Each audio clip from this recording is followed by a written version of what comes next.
પાઠ 8 દોહા અષ્ટક। સૌથી પહેલાં આપણે પાર્ટ 1 અને પાર્ટ 2 દ્વારા કબીર, તુલસીદાસ અને રહીમના દોહાને સમજ્યા।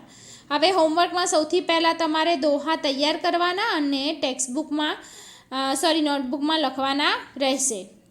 ત્યારબાદ શબ્દાર્થ અને મુહાવરે એક વાર લખવાના રહેશે। હવે અભ્યાસની ચર્ચા કરીએ। निम्नलिखित प्रश्नों के मौखिक उत्तर दीजिए। તમારે પ્રશ્નના જવાબ नोटबुक में लखवाना है। बड़े लोगों की संकुचित मनोस्थिति व्यक्त करने के लिए खजूर के पेड़ का उदाहरण क्यों दिया गया है?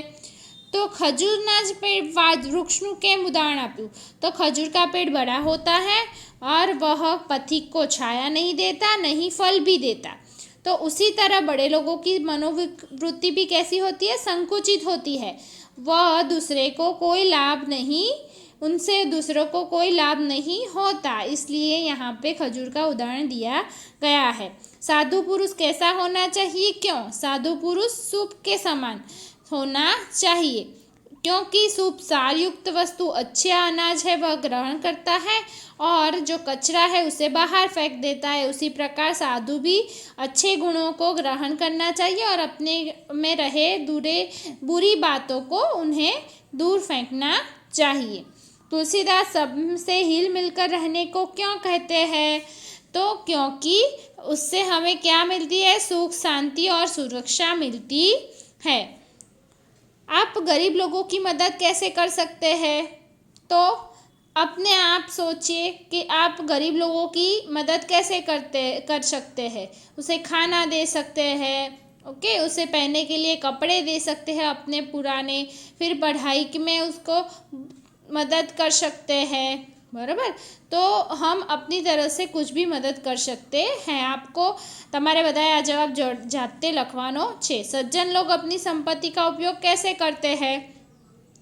तो सज्जन लोग दूसरों का भला करने के लिए अपनी संपत्ति का उपयोग करते हैं, बराबर। आ रीते प्रश्नों जवाब तमारे लखवाना रहेशे। नीचे दिए गए शब्दों में विलोम शब्द के सही जोड़ बनाइए। उदाहरण के अनुसार वाक्य में प्रयोग कीजिए। वाक्य तमारे जाते बनावना छे। हूँ तमने अहीं जोड़ कही दऊँ छूँ, तमारे विलोम शब्द अहीं बनशे ए तमारे लखवाना रहेशे। सत्य अने असत्य आपेलुं ज छे एक, बरोबर। त्यारबाद आदर, तो अहीं ज मळशे अनादर।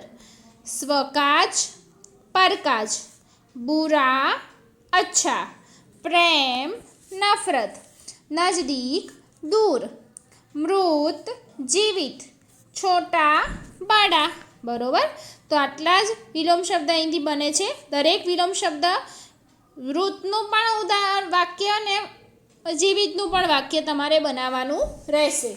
तो वाक्य तमारे जाते बनाववाना छे। उदाहरणमां आपेलुं छे सत्य अने असत्य, एवी रीते दरेक विलोम शब्दना तमारे उदाहरण लखवाना रहेशे। अंदाज अपना अपना, हवे एने आपणे वाँचीए कि कभी कभी कुछ इलाकों में बारिश बिल्कुल भी नहीं होती। नदी, नाले, तालाब सूख जाते हैं। फसलों के लिए पानी नहीं मिलता। खेत सूख जाते हैं। पशु, पक्षी, जानवर और लोग भूखे मरने लगते हैं। ऐसे समय में वहाँ रहने वाले लोगों को मदद की ज़रूरत होती है। तुम भी लोगों को मदद कर सकते हो। सोच कर बताओ, तुम अकाल में परेशान लोगों की मदद कैसे करोगे? बराबर। तो आना माटे तमारे तमारी रीते फक्त 2 के 3 वाक्यमां तमारे तमे कई रीते एने मदद करो ए लखवानुं छे। फकरो लखवानी जरूर नथी। डायरेक्ट प्रश्न 3 अंदाज अपना अपना करी अने तमे केवी रीते एवा माणसोने मदद करशो जेने आवी रीते अतिवृष्टि જ્યારે અનાવૃષ્ટિ એટલે કે જ્યારે પાણી ના મળતું હોય, બરોબર, ત્યારે તમે કેવી રીતે એમને મદદ કરશો એ વિશે તમારે લખવાનું છે। निम्नलिखित दोहों का भावार्थ स्पष्ट कीजिए। તમારે ભાવાર્થ સ્પષ્ટ કરવાનો છે કારણ કે ગુજરાતીના પેપરમાં આપણે જોઈ ગયા, બરાબર। તો એ રીતે આમાં પણ હિન્દીમાં પણ એ રીતે આવી છે, એટલે તમારે भावार्थ स्पष्ट करवानो रहेशे। साधु ऐसा चाहिए जैसा सूप सुभाए, सार सार को गही रहे, थोथा देव उड़ाए। तो कबीर जी क्या कहते हैं कि साधु साधु का वेश धारण करने से ही साधु नहीं बन जाता। साधु वह है जिसकी बुद्धि में शुद्धता हो, विवेक हो। बराबर, साधु का स्वभाव कैसा होना चाहिए? सूप समान होना चाहिए कि चाहिए कि जैसे वो से सूप अच्छे अनाज को अपने पास रखता है और कचरे को बाहर फेंक देता है, सच्चा साधु भी वही है जो ज्ञान की बातों को ग्रहण करता है और व्यर्थ बातों को वह अपने से दूर रखता है। तुलसी हाय गरीब की कबहू न खाली जाए, मुँह डोर के चाम से लो भस्म हो जाए। तो तुलसीदास जी क्या कहते हैं कि गरीब की कभी भी हाय नहीं लेनी चाहिए, उन्हें कभी भी सताना नहीं चाहिए। गरीब की जो अगर हाय लेगी तो हमें बहुत नुकसान होगा। जब मरे हुए पशु के चमड़े से बनी चौकनी यानी दमनी से लोहा जल जाता है तो जिंदा व्यक्ति की हाय क्या नहीं कर सकती है। तो वह तो सताने वाले का सर्वनाश ही कर देती है। इसलिए कभी भी गरीब को सताना नहीं चाहिए और उसकी हाय कभी लेनी नहीं चाहिए। रहीमन देखीन बडेन को लगू न दीजिए डारी, जहाँ काम आवे सुई कहाँ करे तलवारी। तो अभी इस दोहे में रहीम जी ने क्या कहा है कि बड़े लोगों के ठाठ बाट से प्रभावित होकर हमें साधारण लोगों की अपेक्षा नहीं करनी चाहिए। लोग ऐसा करते हैं लेकिन वो समझते नहीं हैं कि जहाँ पर जैसे कि यहाँ पे उदाहरण दिया है कि जैसे सुई जहाँ पर काम आती है वहाँ तलवार कुछ नहीं कर सकती। इसलिए रहीम जी कहते हैं कि बड़े लोगों से प्रभावित होकर सामान्य जो व्यक्ति होते हैं उससे मुंह मोड़ना अच्छा नहीं है। युद्ध में तलवार बड़े काम ही आए, पर कपड़े सीने में तो सुई, छोटी सी जो सुई होती है वही काम आती है। यानी कि जो काम छोटा होकर कर सकते वो बड़ा भी नहीं भी कर सकता। इसलिए समाज में छोटों का भी अपना महत्व है, उनसे मुंह नहीं मोड़ना चाहिए। तो आ रीते तमारे वाक्यમાં જવાબ લખવાનો છે। હવે સ્વાધ્યાયની ચર્ચા, એટલે તમને ખ્યાલ આવી ગયો અભ્યાસના દરેક પ્રશ્ન લખવાના છે। હવે સ્વાધ્યાય, साधु कैसा होना चाहिए, निम्नलिखित प्रश्नों के उत्तर दीजिए। साधु कैसा होना चाहिए? फरी आपणे आगळ समझाव्યું भावार्थમાં ए सवाल है, शुभ जैसा होना चाहिए और क्यों, तो वो आप जानते ही हो। कबीर जी लालच को क्यों बुरी चीज कहते हैं? तो लालच व्यक्ति की बुद्धि और उसके विवेक को नष्ट कर देता है। मक्खी लालच के कारण गुड़ पर बैठती है और उसमें फंस जाती है, फिर वह पछताती है, अब उससे निकलना चाहती है फिर भी वह निकल नहीं पाती। इस तरह जो व्यक्ति लालच में पड़ता है वह अंत में पछताता है। इसलिए लालच बुरी चीज है। तुलसीदास सबसे हिल मिलकर रहने को क्यों कहते हैं? फरी आ प्रश्ननो जवाब આવ્યો। હવે કેવો પ્રશ્ન પૂછાય છે એના આધારે તમારે જવાબ લખવાનો રહેશે। तो तुलसीदास सबसे क्या कहते हैं? प्रेम भाव पूर्वक रहना चाहिए।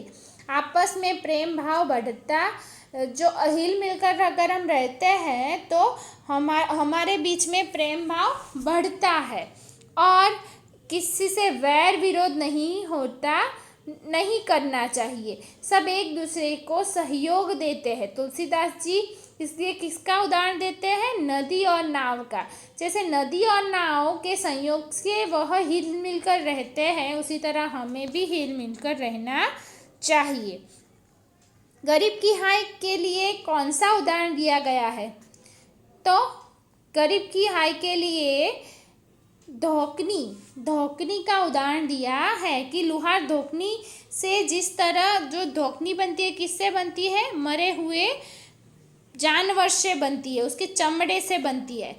तो अगर वो मरा हुआ पशु भी लोहे को भस्म कर सकता है, तो इसलिए इसके उदाहरण से ज़रा यह सीखना चाहिए कि हमें कभी भी गरीब की हाय नहीं लेनी चाहिए। ओके, कभी उसकी बद्दुआ नहीं लेनी चाहिए। रहीमन प्रेम का धागा तोड़ने के लिए क्यों मना करते हैं? तो प्रेम का जो धागा है वो बहुत नाजुक है, उसे खींचेंगे जितना वह टूट जाएगा, और अगर एक बार जो धागा यह टूट गया तो फिर से नहीं जुड़ता। अगर जुड़ना भी अगर चाहेंगे तो जोड़ेंगे तो क्या बन जाएगी, गांठ पड़ जाएगी। इससे पहले जैसे संबंध थे उतनी मधुरता नहीं रहती। इसलिए रहीम जी प्रेम के धागों को टूट न जाए उसका ध्यान रखने के लिए कहते हैं। बरोबर।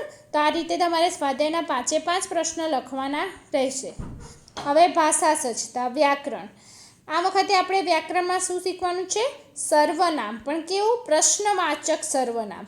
સર્વનામ કોને કહેવાય તમને બધાને જ ખબર છે કે વારંવાર સંજ્ઞા જ્યાં ઉપયોગમાં ન લેવું પડે એ માટે આપણે આગળ જે શબ્દ વાપરીએ એને સર્વનામ કહેવાય। તમારા પાઠ્યપુસ્તકમાં કેટલાક વાક્યો આપ્યા છે, નીચે અંડરલાઈન કરી છે, આપણે બધા એને વાંચીએ। वह कौन जा रहा है, तो कौन છે એક તો પ્રશ્નવાચક છે, તમને ખ્યાલ આવી ગયો। હવે એ કોણ જા રહા હૈ એ કોણ છે, સંજ્ઞા છે એટલે એ સર્વનામ થયું। બરાબર, કારણ કે સંજ્ઞાની જગ્યાએ આપણે કોણ વાપર્યું તો એ સર્વનામ થયું। પછી પહેલા ઇનામ કિસે મિલા, તો એનો જવાબમાં આપણે એમ કહી શકીએ કે રેશમા કો પહેલા ઇનામ મિલા, તો રેશમા શું થયું, સંજ્ઞા। પણ અહીં રેશમા નથી વાપર્યું, રેશમાની જગ્યાએ કિસે લખ્યું છે એટલે એ સર્વનામ થયું। એટલે કે પહેલા ઇનામ કિસે મિલા, તો કિસે શું થયું, પ્રશ્નવાચક। બરોબર। આપ ક્યાં લાયે હે, આપ ક્યાં લાયે હે, તો ક્યાં એનો જવાબ તમને સંજ્ઞામાં મળે એટલે એ સર્વનામ, અને સર્વનામની પાછો પ્રશ્નવાચક છે એટલે પ્રશ્નવાચક। કિસને કહા आज छुट्टी है, तो ફરી આવ્યું કિસને કહા, કોઈએ તો કીધું ને, સંજ્ઞાએ તો કીધું ને, નામે તો, એટલે એ પાછું પ્રશ્નવાચક સર્વનામ। तो उपयुक्त वाक्य में कौन, किसे, क्या, किसने जैसे शब्दों से प्रश्न पूछे गए हैं। એટલે પરિભાષા, એનું ઉદાહરણ આપ્યું છે એટલે એની વ્યાખ્યા આપી છે કે संज्ञा के विषय में जिन शब्दों से प्रश्न किया जाए, संज्ञा के विषय में, सब में किसके बारे में पूछा है, संज्ञा के बारे में, तो संज्ञा के विषय में जिन शब्दों से प्रश्न किया जाए वे सब प्रश्नवाचक सर्वनाम कहलाते हैं, जैसे कौन, किसे, क्या, किसने। बराबर। तो સૌથી પહેલાં તમારે લખવાનું કેવું ભાષા સજ્જતામાં, મારી પદ્ધતિ પ્રમાણે સૌથી પહેલાં તમારે વ્યાકરણ કરી, વ્યાકરણનો પોઈન્ટ છે પ્રશ્નવાચક સર્વનામ। હવે પ્રશ્નવાચક સર્વનામમાં સૌથી પહેલી એની વ્યાખ્યા, જે પરિભાષા કરીને આપણને અલગ બોક્સમાં આપી છે, એ સૌથી પહેલાં લખવાની। ત્યારબાદ તમારે આ જે ઉદાહરણમાં 4 વાક્ય આપ્યા છે એ લખવાના રહેશે। હવે બીજો પોઈન્ટ આપણે શીખીએ છીએ कि नीचे दिए गए वाक्यों में रेखांकित शब्दों को ध्यान से पढ़िए। जैसे जैसा करोगे वैसा भरोगे, तो जैसा वैसा, जो मन लगाकर पढ़ेगा वह अवश्य उत्तीर्ण होगा, तो जो अने वह, जिसकी लाठी उसकी भैंस, तो जिसकी उसकी। तो उपयुक्त वाक्यों में जैसा वैसा, जो वह, जिसकी उसकी परस्पर संबंधित शब्द है, दोनों शब्द एक दूसरे से संबंध धराते हैं, तो उसे क्या कहते हैं, तो वाक्य में संबंध बताने वाले सर्वनाम को संबंधवाचक सर्वनाम कहते हैं। दूसरा पॉइंट संबंधवाचक सर्वनाम। बरोबर। तो पहला पॉइंट में આપણે લખ્યું પ્રશ્નવાચક સર્વનામ, એના વિશે વ્યાખ્યા લખી, 5 વાક્ય લખ્યા। ફરી તમે લખશો સંબંધવાચક સર્વનામ, ફરી એની વ્યાખ્યા અને એના 5 પ્રશ્ન કે બંને શબ્દ જૈસા વૈસા, તો એ જૈસા કોણ છે, એ સંજ્ઞાની જગ્યાએ વપરાતો શબ્દ છે। બરોબર। એનાથી આપણને સંજ્ઞા વિશે જાણવા મળે। जैसा करोगे वैसा भरोगे, जो मन लगाकर भरेगा, अगर ये मन लगाकर पढ़ेगा तो वह થયું પાછું સર્વનામ એટલે वह अवश्य उत्तीर्ण होगा। તો આ પ્રમાણે જ્યારે બે શબ્દ એકબીજાને સંબંધ ધરાવે ત્યારે એ સંબંધવાચક સર્વનામ કહેવાય। તો બધાને ખબર પડી કે પ્રશ્નવાચક સર્વનામ અને સંબંધવાચક સર્વનામ કોને કહેવાય। મેં કીધું એવી રીતે પ્રશ્નવાચક સર્વનામ અને સંબંધવાચક સર્વનામ વિશે તમારે લખવાનું રહેશે। હવે તમને કંઈક અહીંયા ઉદાહરણ આપ્યું છે અને એના આધારે તમારે પ્રશ્નવાચક કયું છે અને સંબંધવાચક કયું છે જણાવવાનું રહેશે। तो જેમ કે वह कौन आ रहा है, तो ये प्रश्न कौन છે, સંજ્ઞા વિશે પૂછ્યો છે તો એ થશે પ્રશ્નવાચક સર્વનામ. જૈસી કરની વૈસી ભરની સંબંધવાચક. जो चलता रहेगा वह मंजिल तक पहुँचेगा संबंधवाचक. आज का इनाम किसे मिलेगा प्रश्नवाचक. जिसकी मेहनत उसकी सफलता संबंधवाचक. आप क्या ढूंढ रहे हैं प्रश्नवाचक. અને કિસને કહા આજ મહેમાન આएंगे તો એ પણ પ્રશ્નવાચક. તો અહીં તમારે કયા કયા શબ્દો છે એ અહીં લખવાના રહેશે. જેમ કે પ્રશ્નવાચકમાં કોણ, કિસે, ક્યાં, કિસને જે અંડરલાઇન કરી છે ને એ. અને સંબંધવાચકમાં આપણે શું છે જૈસી વૈસી, જો વહ, જિસકી ઉસકી. બરાબર, તો એ સંબંધવાચક થયું. તો એ પણ તમારે લખવાનું રહેશે. તો આ પ્રમાણે આ રીતે આપણે પાઠ 8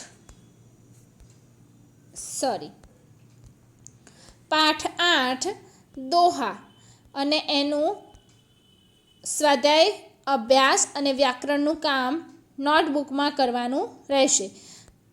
આશા રાખું છું કે અત્યારે સુધી ચેપ્ટર 7 સુધી તમારું બધાનું જ કમ્પ્લીટ થઈ ગયું હશે. સરસ રીતે તમે નોટબુકમાં લખ્યું હશે, વાંચતા પણ રહેતા હશો.